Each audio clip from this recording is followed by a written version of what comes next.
बिस्मिल्लाहिर्रहमानिर्रहीम। शुरू अल्लाह के नाम से जो बड़ा मेहरबान निहायत रहम वाला है। अस्सलामु अलैकुम दोस्तों, ये हज़रत आदम अलैहिस्सलाम की कहानी का 5वां हिस्सा है। अगर आपने पहले 4 हिस्से नहीं देखे तो उन्हें भी ज़रूर से जाकर देख लें ताकि आपको ये कहानी शुरू से समझ आ जाए। चलिए शुरू करते हैं।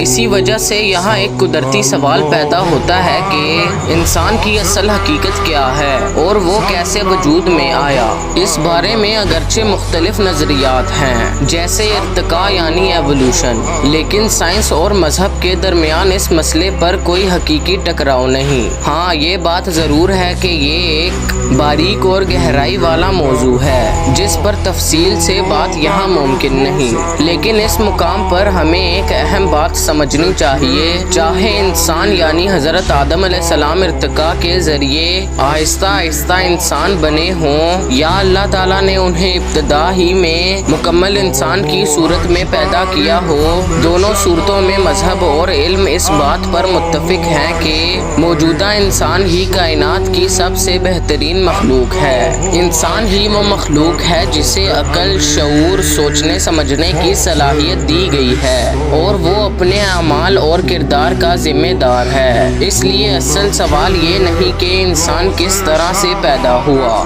बल्कि असल अहम बात ये है कि क्या इंसान का वजूद इस दुनिया में बगैर किसी मकसद के है? क्या इंसान के अच्छे या बुरे अमाल का कोई असर या नतीजा नहीं? क्या इंसान की रूहानी और इखलाकी कदरें बेफायदा हैं? क्या इंसान की ज़िंदगी सिर्फ अंधेरा है जिसका कोई रोशन पहलू नहीं? क्या इसका माजी, हाल और मुस्तकबिल एक दूसरे से बेताल्लुक़ हैं? अगर इन तमाम बातों का जवाब नहीं है और हमें यकीन है कि इंसान बेमकसद नहीं, तो फिर हमें मानना होगा कि इंसान का वजूद एक अजीम मकसद के साथ हुआ है। इन तमाम सवालात का जवाब नहीं बल्कि हाँ में है, यानी हम मानते हैं कि इंसान का वजूद बामकसद है, इसकी ज़िंदगी की कदर कीमत है और इसके अमाल के नताइज होते हैं। तो फिर लाजमी बात है कि हमें इंसान की पैदाइश कैसे हुई इस पर बहस करने की बजाय ये सोचना चाहिए कि इसका मकसद ज़िंदगी क्या है।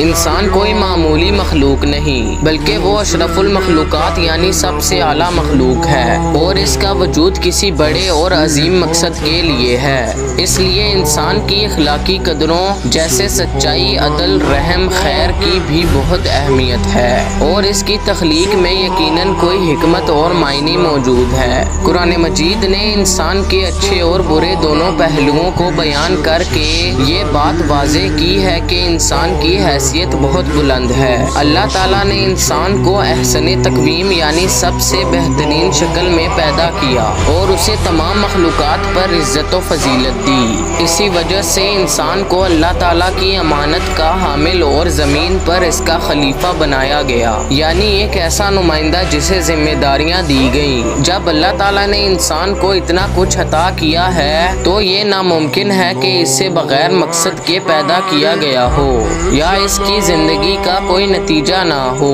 क्या इंसान ये समझता है कि उसे यूं ही बेमकसद छोड़ दिया जाएगा जैसा कि कुरान मजीद में है? क्या इंसान ये गुमान करता है कि वो बगैर किसी मकसद के छोड़ दिया जाएगा? जब अल्लाह ताला ने इंसान को अक्ल शऊर जैसी नेमत देकर उसे सारी मखलूकात से आला व मुमताज़ बनाया तो लाजमी है कि उसे अच्छे और बुरे की पहचान भी दी जाए और उसे ये जिम्मेदारी दी जाए कि वो बुराई से बचे और भलाई को इख्तियार करे। जैसा कि कुरान मजीद में फरमाया गया है, अल्लाह ताला ने इंसान को पैदा किया और फिर उसे अच्छाई और बुराई की राह दिखाई। कुरान मजीद में दूसरी जगह है, हमने इंसान को दोनों रास्ते नेकी और बदी के वाज़े कर दिए, यानी कुरान मजीद में इंसान को ये बताया गया है कि वो सिर्फ एक मखलूक नहीं बल्कि वो एक जिम्मेदार और बाशऊर हस्ती है जिसे हिदायत दी गई है ताकि वो खुद अच्छाई का रास्ता चुने। इसीलिए कुरान मजीद की तालीमात, अहकाम, नेकी की दावत और बुराई से रोकने वाली बातें बराह रास्त इंसान ही से मुताल्लिक हैं और यही वजह है कि कुरान मजीद ने हज़रत आदम अलैहिस्सलाम की पैदाइश की तफसीलात पर زیادہ زور نہیں دیا،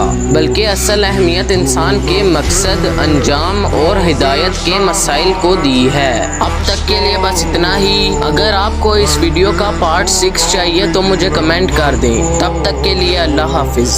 تسبیحات حضرت زہرا